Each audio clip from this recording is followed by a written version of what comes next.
একদিন হজরত আলী রাদিয়াল্লাহু আনহু মসজিদে খুতবা দিচ্ছিলেন। সবাই মনোযোগ দিয়ে চুপচাপ তার কথা শুনছিল।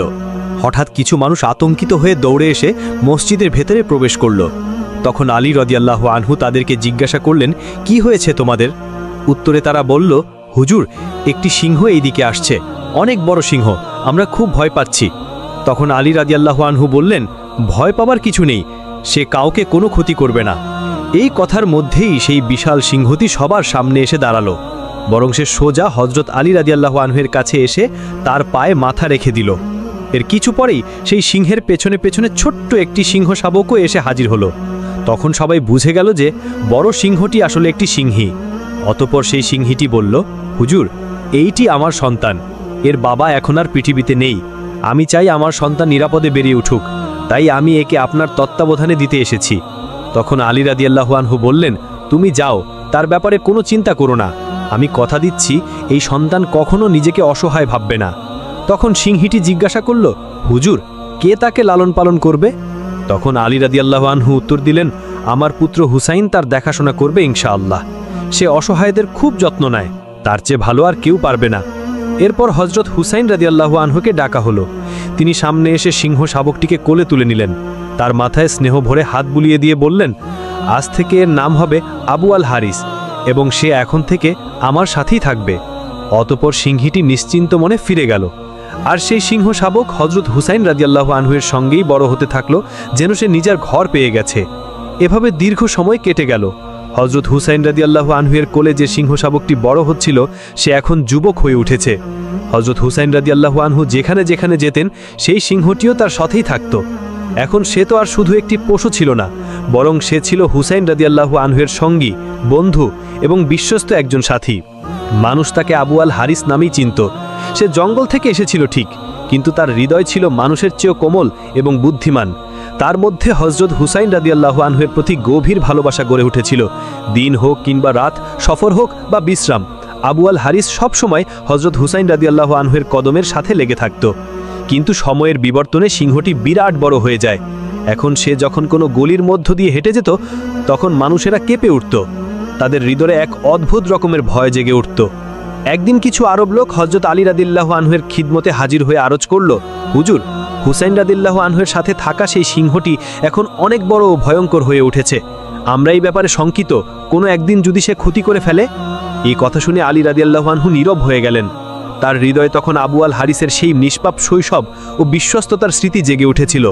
কিন্তু তিনি মানুষের স্বভাব এবং তাদের ভয়ও ভালো করেই বুঝতেন। অতঃপর তিনি ঘরে ফিরে এলেন। তখন হুসাইন রাদিয়াল্লাহু আনহু এক কোনায় চুপচাপ বসেছিলেন। তখন আলী রাদিয়াল্লাহু আনহু তার কাছে এসে কোমল কণ্ঠে বললেন, বেটা হুসাইন, এই আরবরা বলছে আবু আল হারিস এখন বড় হয়ে গেছে, মানুষ তাকে দেখে ভয় পায়। বেটা, আমার পরামর্শ হলো তুমি এখন তাকে মুক্ত করে দাও। এই কথা শুনে ইমাম হুসাইন মাথা নিচু করে ফেললেন। তার চোখে অশ্রু চলে এলো।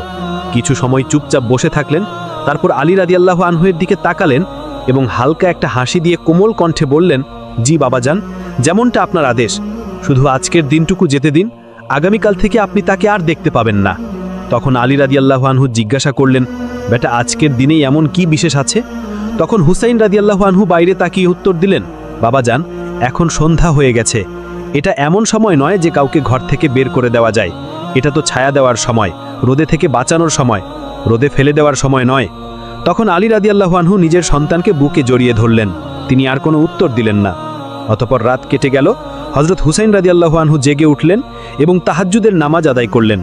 অতঃপর প্রতিদিনের মতো আবু আল হারিসের জন্য খাবার নিয়ে বাইরে এলেন। তখন আবু আল হারিস বিস্ময়ের সাথে তাকিয়ে বলল, মনিব, আজ এত সকালে খাবার কেন? তখন হুসাইন রাদিয়াল্লাহু আনহু কিছু না বলে চুপচাপ বসে পড়লেন। তারপর ধীরে ধীরে অত্যন্ত কোমলভাবে পুরো ঘটনাটি আবু আল হারিসকে জানিয়ে দিলেন। সব কথা শুনে আবু আল হারিস নিশ্চুপ হয়ে গেল। তার চোখে এমন এক নীরবতা ফুটে উঠল যা সোজা হৃদয়ে গিয়ে আঘাত করেছে। কিছু সময় পর সে মাথা নিচু করে বলল, ঠিক আছে মনিব, আমি চলে যাব, তবে আমার একটি শর্ত আছে। তখন হুসাইন রাদিয়াল্লাহু আনহু জিজ্ঞাসা করলেন, কি শর্ত আবু আল হারিস? তখন আবু আল হারিস মাথা তুলে বলল, মুনিব, আমাকে জীবনে আরও একবার আপনার সাথে সাক্ষাতের অনুমতি দিন, শুধুমাত্র একবার। এই কথা শুনে ইমাম হুসাইন রাদিয়াল্লাহু আনহু কিছু সময় নীরব রইলেন। তারপর বললেন, মনে রেখো আবু আল হারিস, তারিখ হবে 10ই মুহররম 60 হিজরি, স্থান হবে কারবালার একটি টিলা। তখন তুমি একটি আহ্বান শুনতে পাবে। সেই মুহূর্তটাই হবে আমাদের শেষ সাক্ষাতের সময়। সেই ডাক শুনেই তুমি চলে এসো, সেই জায়গাতেই আমি তোমায় স্মরণ করব। তখন আবু আল হারিস ধীরে ধীরে একটি প্রশ্ন করল, মুনিব, যখন সেই দিন আসবে তখন কে আমাকে ফিরে ডাকবে? আপনি কি আমাকে আহ্বান করবেন? উত্তরে ইমাম হুসাইন রাদিয়াল্লাহু আনহু বললেন, না আবু আল হারিস। তখন আবু আল হারিস আবার জিজ্ঞাসা করল, তাহলে কি আপনার ভাই আব্বাস রাদিয়াল্লাহু আনহু আমাকে ডাকবেন? এই প্রশ্নেও হুসাইন রাদিয়াল্লাহু আনহুর চোখ অশ্রু সজল হয়ে উঠল, চোখ পানিতে ভরে গেল, কণ্ঠ ভারী হয়ে গেল। তিনি বললেন, না আবু আল হারিস। তখন আবু আল হারিস নিশ্চুপ হয়ে গেল। ঠিক তখনই ইমাম হুসাইন কান্নায় ভেঙে পড়লেন এবং বললেন, আমাদের মা ফিজা তোমাকে ডাকবেন। বর্ণনায় পাওয়া যায় যে আজও কারবালায় সেই স্থান বিদ্যমান যেখান থেকে বিবি ফিজা আবু আল হারিসকে আহ্বান করেছিলেন। অতপর যখন হুসাইন রাদিয়াল্লাহু আনহু আবু আল হারিসকে বিদায় দিচ্ছিলেন, তখন তিনি বললেন, আবু আল হারিস, তুমি ইরাকের দিকে চলে যাও। নাইনাওয়ার পাশে একটি বন আছে, সেই বনের রাজা সিংহ এখন আর জীবিত নেই, তুমি সেখানে যাও এবং রাজত্ব করো। অতপর আবু আল হারিস মাথা নিচু করে নাইনাওয়ার দিকে রওনা হয়ে গেল। অতপর দীর্ঘদিন পর সেই আশুরার দিন আসলো। কারবালার প্রান্তরে এক নীরবতা বিরাজ করছিল, কিন্তু সেই নীরবতার পেছনে ছিল এক ভয়ঙ্কর ঝড়ের পূর্বাভাস। যখন হযরত হুসাইন রাদিয়াল্লাহু আনহু শহীদ হলেন, তখন উমর ইবনে সাদ এর আদেশ ছিল হুসাইনের পবিত্র দেহের উপর ঘোড়া চালানো হবে এবং তার দেহকে পদদলিত করা হবে। এই সংবাদ যখন শিবিরে পৌঁছে গেল, তখন সেখানে যেন কিয়ামতের মতো দৃশ্য দেখা দেয়। ঠিক সেই সময় বিবি ফিজা হজরত জাইনাব রাদিয়াল্লাহু আনহা এর কাছে এসে বললেন, হে আমার পবিত্র সাইয়েদা, রাসূলুল্লাহ সাল্লাল্লাহু আলাইহি ওয়াসাল্লামের এক সাহাবী ছিলেন, যিনি একবার সমুদ্রযাত্রায় বের হয়েছিলেন। তখন তাদের নৌকা ডুবে যায় এবং তারা এক দ্বীপে গিয়ে উঠেছিলেন। সেখানে তারা একটি সিংহের মুখোমুখি হয়েছিলেন। তখন সেই সাহাবী বলেছিলেন, আমাকে কষ্ট দিও না, আমি মুহাম্মদের উম্মত। তখন সিংহটি তাকে আঘাত না করে নিরাপদ পথে পৌঁছে দেয়। এই ঘটনাটি মনে করিয়ে দিয়ে বিবে ফিজা বললেন, হে আমার পবিত্র সাইয়েদা, এই এলাকাতেও একটি সিংহ আছে, তার নাম আবু আল হারিস। এটি সেই সিংহ যাকে হুসেন রাদিয়াল্লাহু আনহু ছোটবেলা থেকে নিজের হাতে লালন করেছেন, তাকে ভালোবাসা দিয়ে বড় করেছেন। যদি আপনি অনুমতি দেন, তাহলে আমি বনের দিকে গিয়ে তাকে ডেকে আনতে চাই। আমি তাকে এই জালিমদের পরিকল্পনার কথা জানাতে চাই। তখন জাইনাব রাদিয়াল্লাহু আনহা কোনো কথা না বলে মাথা নেড়ে সম্মতি দিলেন। তখন বিবি ফিজা দৌড়ে দ্রুত কারবালার প্রান্তরের দিকে এগিয়ে গেলেন। তার জিহ্বায় ছিল একটি নাম, আবু আল হারিস। তিনি মুখ ঘুরিয়ে বনের দিকে তাকিয়ে উচ্চস্বরে ডাক দিলেন, হে আবু আল হারিস, তোমার মুনিব তোমার কাছে একটি প্রতিশ্রুতি দিয়েছিল, আজ সেই দিন এসে গেছে। এই ডাক শুনে জঙ্গলের বাতাসে চারিপাশ কেঁপে উঠল, গাছপালা থরথর করে কাঁপতে লাগলো।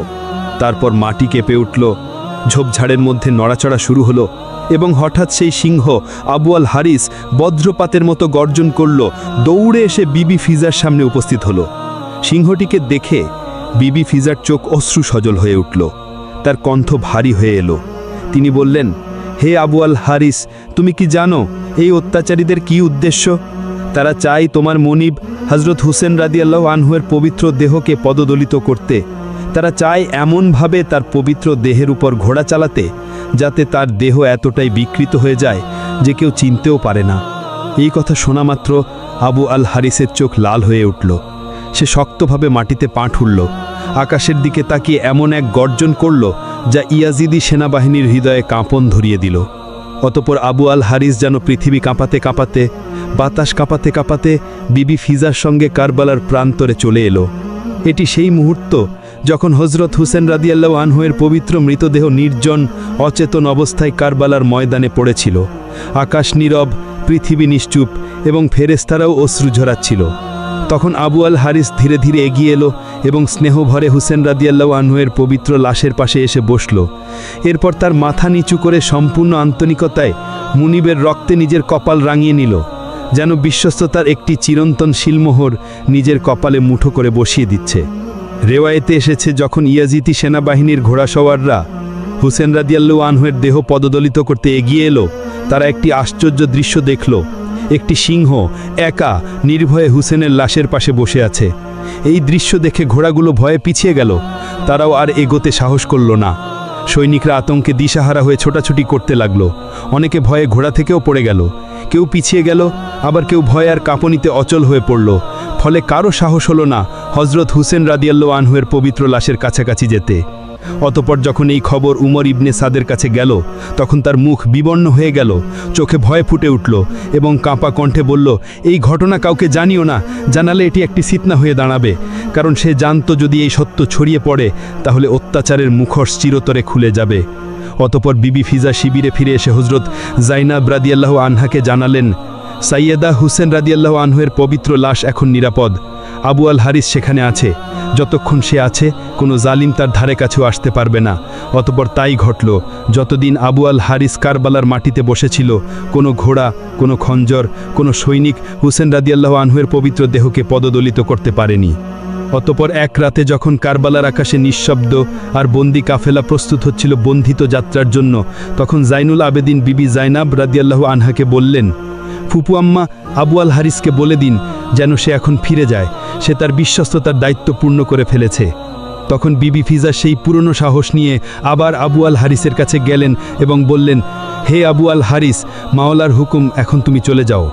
তখন আবু আল হারিস বিবি ফিজার দিকে তাকালো, চোখে অশ্রু, কপালে মাটি আর হৃদয়ে ছিল একটি ভাঙা শান্তি। তারপর সে উঠল এবং হুসেন রাদিয়াল্লাহু আনহুর পবিত্র লাশের কাছে গিয়ে শেষবারের মতো সম্মান জানালো। বিবি ফিজা দেখলেন সিংহের চোখ দিয়ে অশ্রু গড়িয়ে পড়ছে।